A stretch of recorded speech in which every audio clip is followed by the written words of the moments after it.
With profound, humble gratitude and love to all venerated enlightened masters, we bow to the Almighty in soulful gratefulness for gifting us with their holy, blessed presence. May all beings be awakened by their divine grace. Part 3 of 4.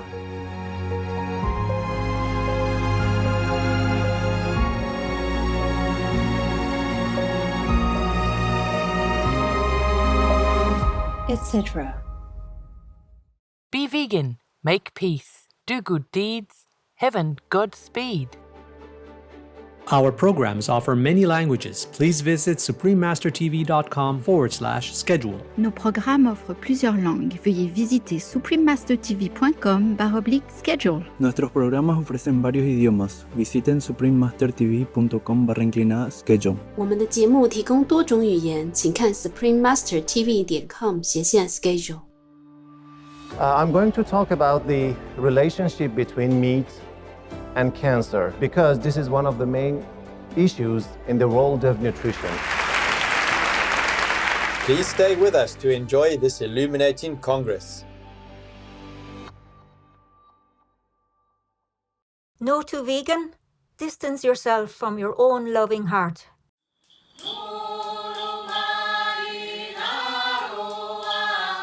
Today's program will be presented in English and Taiwanese or Formosan, with subtitles in Arabic, Aulacese, also known as Vietnamese, Chinese, English, French, German, Hindi, Hungarian, Indonesian, Korean, Mongolian, Persian, Portuguese, Russian, Spanish, Thai, and Ukrainian or Uranian.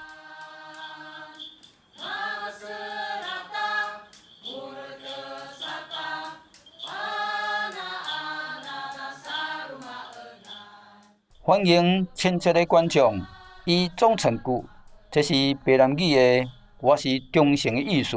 基闽的闽南族人感谢你透过和平的顺遂生活方式，行伫爱的路上。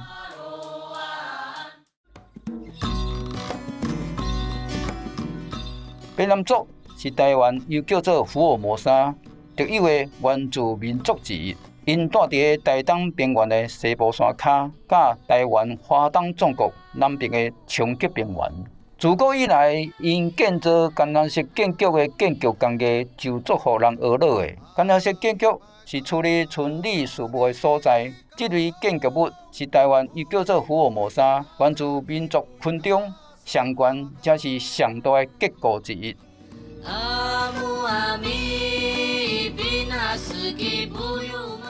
深具灵性的卑南族人，成立万物皆有生灵。此外，因对大自然的尊重甲崇敬，所以大部分的仪式拢和各种农作物的收获季节有关。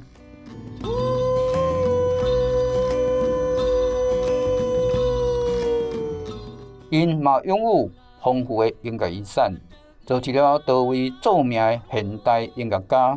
多年来，足侪位卑南族人得到了金曲奖，此奖时常奉俄罗斯华语世界的格莱美奖，其中包括阿妹张惠妹，伊奉称作是华语流行天后，以及陈建年和纪晓君，这两位是从部落的影响融入因的音乐中的出名流行音乐家。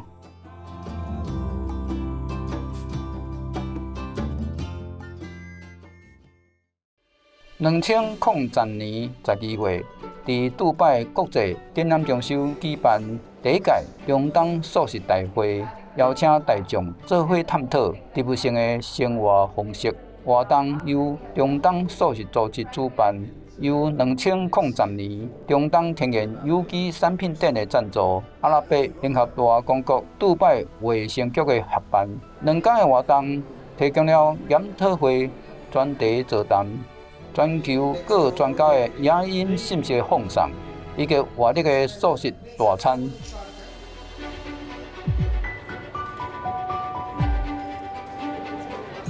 此外，大会特别邀请青海无上师孙素者透过时信的演讲，加遵守环保永续的实务选择。演讲之后，并向参加会议的人进行问答，并发表了阿拉伯文版的国际畅销册《真爱基母，我的鸟友兄弟》。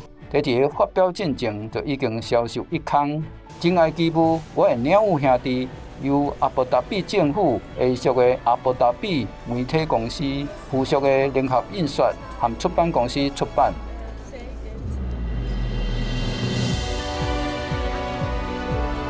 Be veg, go green to save the planet, yo! 阮即马就邀请你做伙观赏第一届中东素食美味大会，这场会议的第22集，2003年12月7日，伫阿拉伯联合大公国杜拜举行。阿拉神拉什蒂博士伊将讨论食肉、癌症、甲营养之间的关系。Now we all think the heart is a muscular pump, which it is not, because you didn't have a heart for 20 weeks in a mother's womb. So heart is nothing. Heart is only giving a twist. And that's very important because have you seen your bathtub when you take a bath? The last part, have you seen what happens to the water at the end? Let's see. What happens? Good girl, you're right. Come on. It whirls. Do you see that last bit? So the heart simply gives a whirling to the blood, and then the whirling collects energy and the blood flows. So our concept, see, this is a whirling. I'm showing you the inside of the blood vessel, how the thing whirls. Now we have got different waters with energy. You can whirl, can change, and your blood pressure, heart disease can all be controlled by that. Now this is water. And water is a structure. And this is what you are taught in the school. Water is H2O. Is that right? No, that's simple. There's only chemistry. This is a water structure. Very complicated structure. And it's loose bonds there. And you can put any medicine molecule there. I know my time is up, but I'll show you something very interesting. Give me 1 minute. Okay? I'll be grateful to you because something very interesting, exciting. Now this, we can put anything. We put a silver nanoparticle there, so no germs can come. And see what happens now. This is a silver wire. You put little water there, stimulate it, you get silver nanoparticles. Now this is a boy who cut his finger. In America, it cost $60,000 to re-suture that finger. So this was about 1995.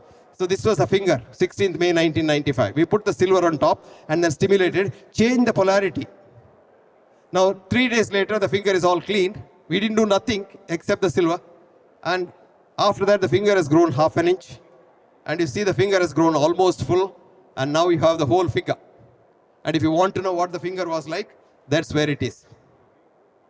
This is energy healing. And what is important, there's a message here. Each time you remove the bandage, there used to be a glistening stuff inside. We scrape it and send it to the lab. They say, we don't know where it is from. I said, we too don't know where it is from. Don't worry, but tell us what it is. After several laboratories, somebody said, oh, this is pluripotent stem cell. Mind you, human body can create its own stem cell like a salamander in your house. Have you seen a salamander cut its tail? It grows on its own. You and I can't do that because we get infected. And here is a method to avoid that, and you get a figure. Thank you very much. Thank you so much. Thank you so much, Professor Hegde. That was really very interesting. And it told us that the body can heal itself, right? I mean, we are all used to shortcuts in life, right? We like to get things done quicker. There's so much to do. So if I have a headache, it's easier just taking a Panadol rather than me sitting there and doing Reiki or something like that, because it takes a lot of time. Who's got the time? I don't know where we are running. We are running somewhere, but we have no clue where we are actually going. But the thing is that the natural products or the universe has healing there. But do you know what's stopping us? Actually, the pharmaceutical giants. I mean, I have a constant battle. I take medicines for my arthritis, agreed. But when I go to the doctors, I try to put in earplugs. Because what they want to tell me, I don't want to hear. I don't want them telling me that, oh, if you don't take this drug, you're going to be in a wheelchair. And the first moment my knee starts hurting, I say, oh my God, this vision of the wheelchair keeps coming into my mind again and again. So I thought, khalas, I'm not going to the doctors. If I go to the doctors, I'm not going to listen with it totally. The body has a self-healing power. I won't take much of your time. The only thing is that when I had my arthritis at a younger age, Like anybody who gets cancer, diabetes, whatever, I ask the question, why? You know, the first thing is why? God, why me? You know, we all ask that. And then I started exploring deep into that. And everything has a purpose. And when we get the disease, it is a clear indication that something needs to be purified in our life so that we can pass things forward. If I didn't have the disease, I would not perhaps be empathetic towards all the other people who have autoimmune disease. I would never have gone into the research. I do a research all the time about how people can heal their diseases or ailments through food. In fact, I did a program on TV. It was on cancer. And the 5-6 things that came up, the abbreviation for is BBBCC. BBBCC. And that is broccoli, beetroot, black grape, carrots, and cabbage. Wallahi, there is so much healing in these. If we don't do anything else and just start exploring all these vegetables and all the nutrients, we can really heal ourselves. So a big hand for Dr. Hegde as well. You know what the biggest blockbuster, do you know what blockbusters are? Blockbusters are drugs that give millions and millions of dollars to the pharma industry. And the biggest blockbuster in the world, even though there are so many diseases, is Prozac. What is Prozac for? Oh, depression. And what do people do? They just say, oh, I'm depressed. I think I'm depressed. I'm stressed. Let me pop some pills.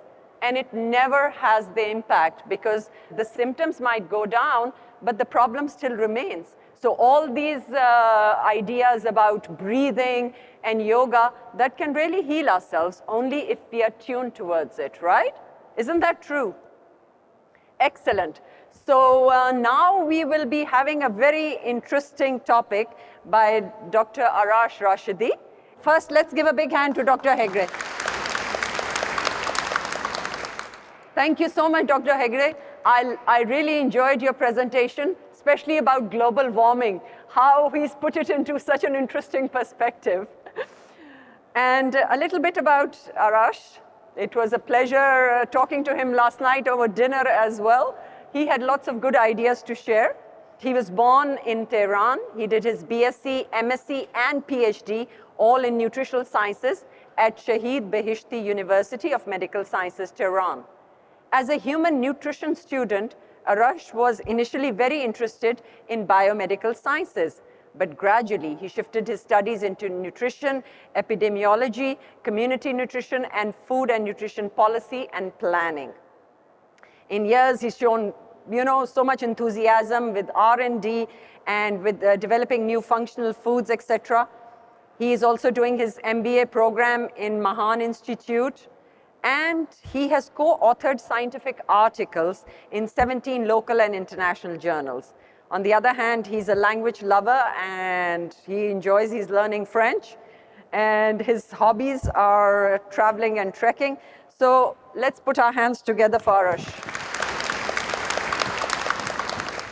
Good morning, ladies and gentlemen. Professor said yesterday about 3 difficult things in the world. I remember the third one is to speak after a good speaker. I'm not really comfortable to talk after you, but anyways, because this is my responsibility to be here and talk to you. First, thank to all the organizing committee to invite me for this conference, this festival, and my presentation.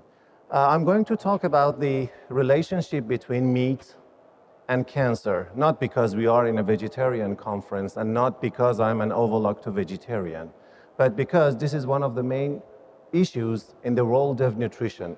You know that I'm a nutritionist, and that's why different food items, different dietary patterns are important to us. 4 facts. Cancer is the second cause of death, mortality in the world in most societies. However, we know that in some societies, accidents and injuries are the second one. But in most societies, I can guess even in Emirates, in Iran, in this region, in Western world, cancer is the second one. But more than this, which you cannot find in any textbook, is the second fact.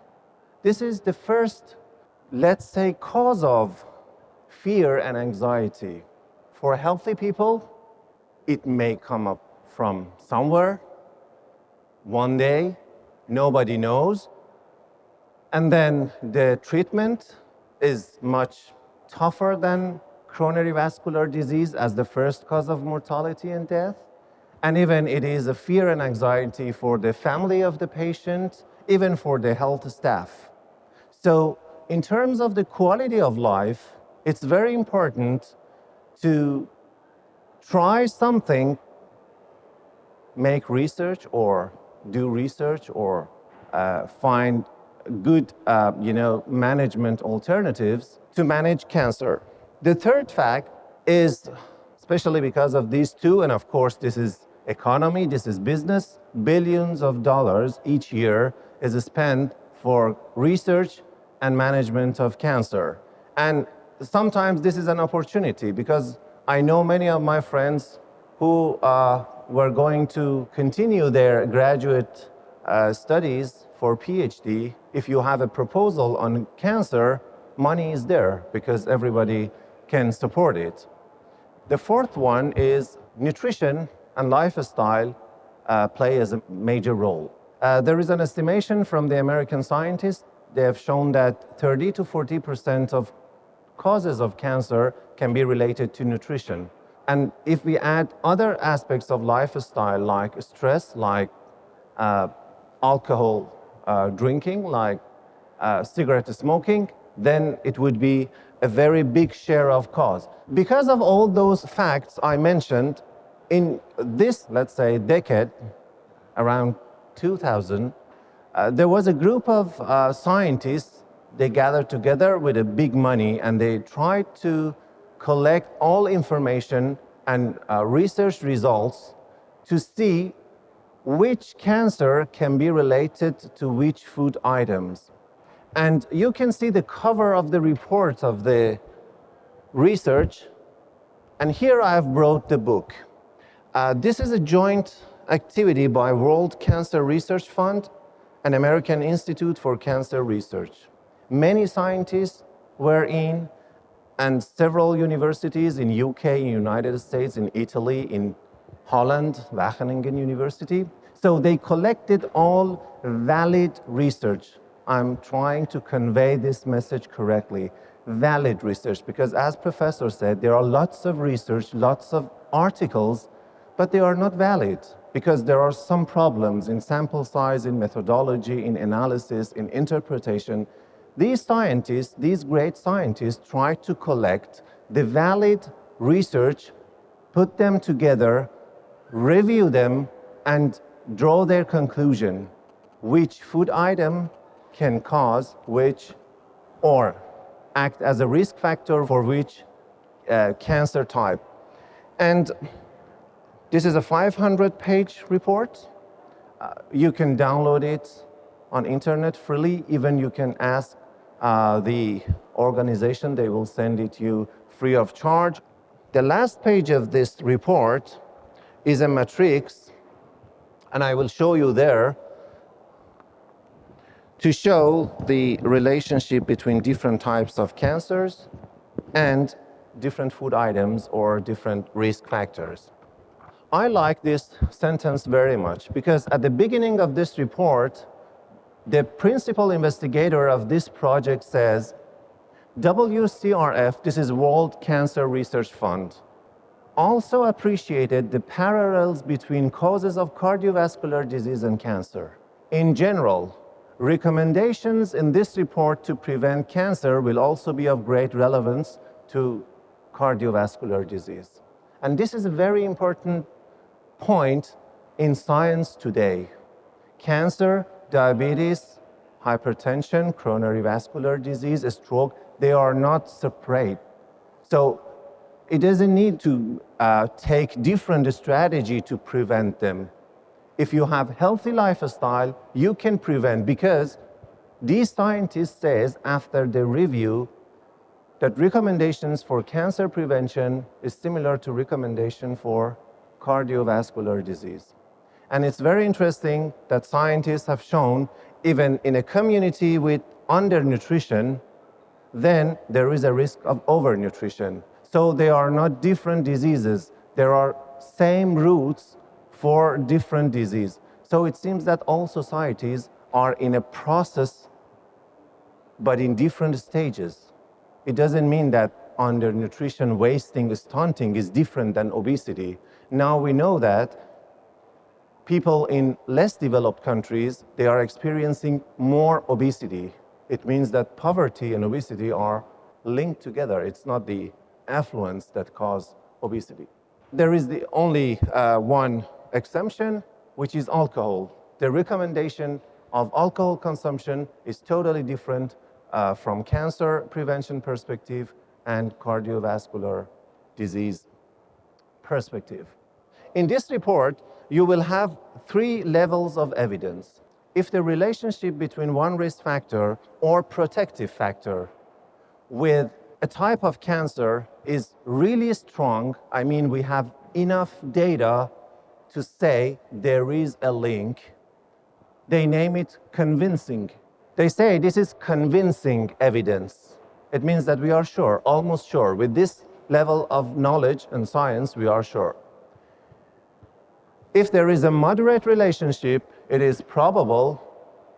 And if there is a weak relationship, but it doesn't mean there is nothing, it seems there might be some relationship, but we need more studies and more research to confirm it. Then it is limited suggestive. Going plant-based and losing 25-30 kilograms and changing my life for the better, it really opened my eyes to see that this is really the future of how I want to live my life. The evidence is clear. The future is definitely plant-based. His Royal Highness Prince Khalid bin Alawid bin Talal, vegan. 恁厝的观众，感谢你观赏今日的智慧之语的节目第1届中东素食 Me Voyage 大会，请明仔载继续观赏这场启发人生会议的第23集。所来是勇敢忠诚的乌克兰，又叫做尤南人民2集之语。焦点新闻后马上播出，愿天国的众生帮助俺所有的人认识真正的高贵甲慈悲。Benevolent viewers, thank you for your presence today for the first Middle East Vegetarian or Me-Veg Congress on Words of Wisdom. Please join us tomorrow for part 23 of this illuminating conference. Coming up next is The Courageous and Faithful Ukrainians or Uranians, part 2 of 2, right after noteworthy news. May the celestial beings help us all to awaken to true nobility and compassion. Be vegan, make peace, do good deeds, hell not reach. Our programs offer many languages. Please visit suprememastertv.com/schedule and suprememastertv.com/WOW.